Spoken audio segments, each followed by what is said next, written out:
You trained for the career. Now build the business. This is the Muse Spring Minute, where aspiring tax professionals learn to launch and scale their own practice. Here's your host, Jason Carr.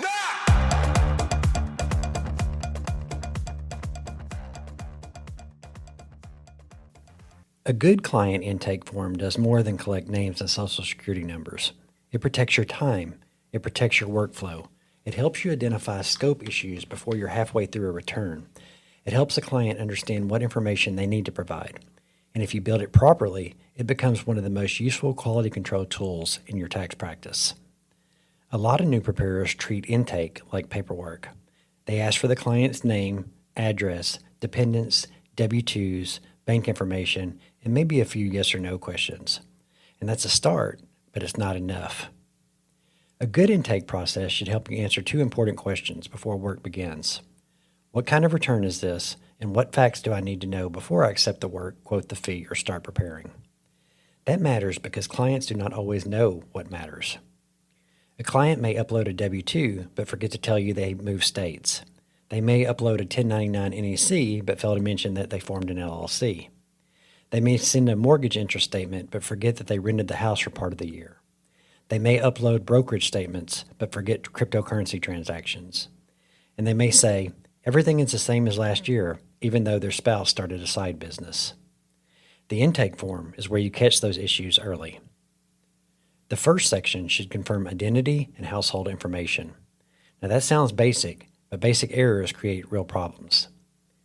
You want the client's full legal name, social security number or tax identification number, date of birth, current address, prior address if they moved during the year, phone number, email address, marital status, spouse information, and dependent information.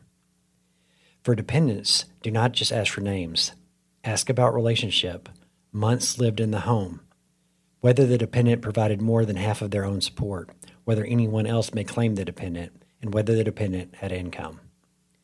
The second section should identify income sources. Do not only ask clients to upload documents. Ask what types of income they had. W-2 wages, self-employment income, interest, dividends, stock sales, cryptocurrency, rental income, retirement distributions, Social Security, unemployment, gambling winnings, partnership or S corporation income, foreign income. The point is not that every new preparer should accept every type of return. The point is that you need to know what you're looking at before you accept the work or quote the fee. If a client has one W-2 and a simple bank interest form, that's one kind of return. If a client has W-2 wages, 3 states, a Schedule K-1, crypto trades, and a short-term rental, that's a very different matter. Your intake form should help you see the difference. The third section should identify life changes. This is where many tax issues live. Ask whether the client got married, divorced, separated, had a child, adopted a child, moved, bought a home, sold a home, started school, graduated, changed jobs, retired, became disabled, received an inheritance, started a business, closed a business, hired workers, bought major business equipment, or received an IRS or state tax notice. Clients do not always know which life events matter. They may not think to tell you that they moved from one state to another.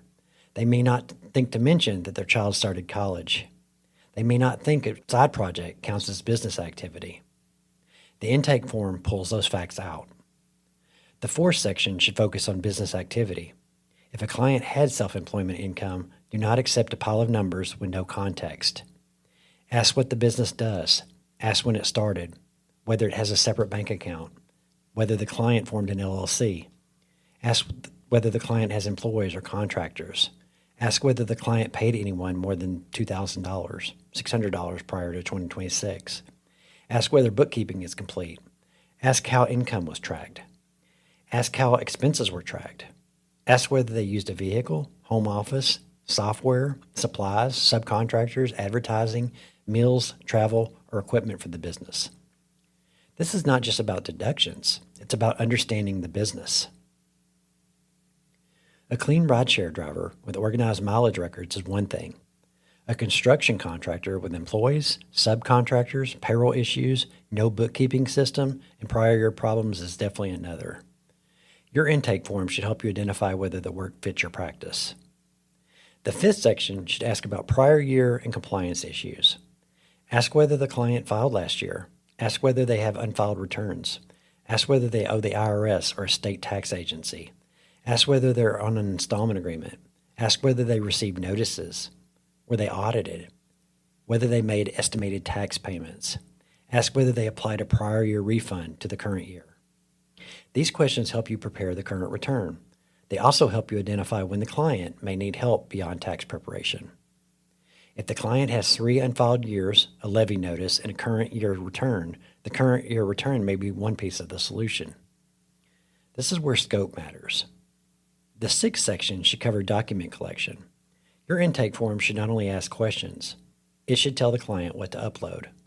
If the client has wages, upload all W-2s. If the client has unemployment, upload Form 1099-G.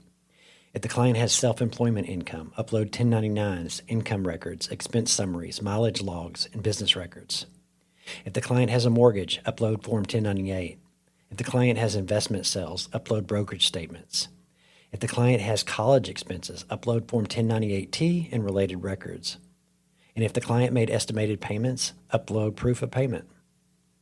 A good intake form reduces follow-up questions because the client sees what's expected.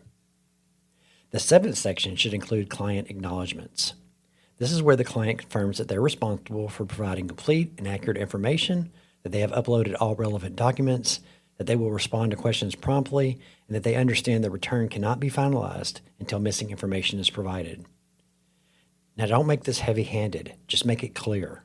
The client needs to understand that the process depends on their participation. Now, how should you build the form? Start simple. Use your tax software organizer if it's good. Use a secure client portal if it includes intake forms. Use a form tool that's appropriate for sensitive information.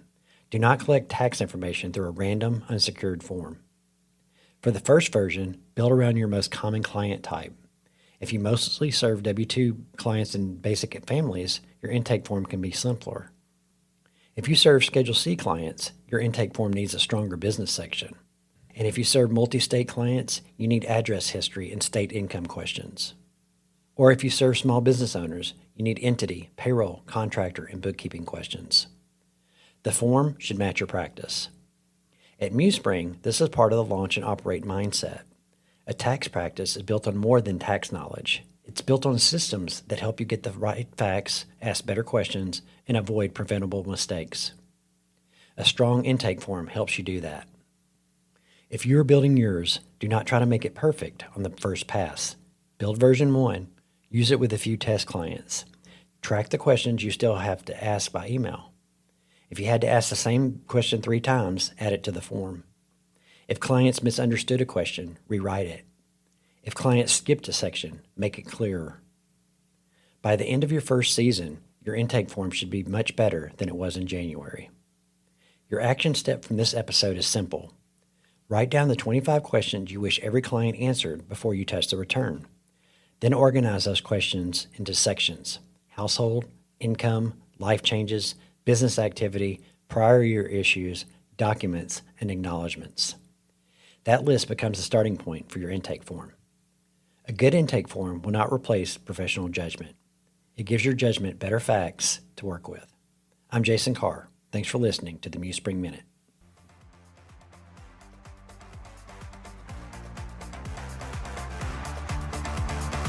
Thanks for listening to the MuseSpring Minute. Subscribe and leave a review so other future tax pros can find the show. The MuseSpring Minute is produced by MuseSpring LLC for educational and informational purposes only and does not constitute legal or tax advice. For guidance specific to your situation, consult a qualified professional. MuseSpring LLC is not a law firm.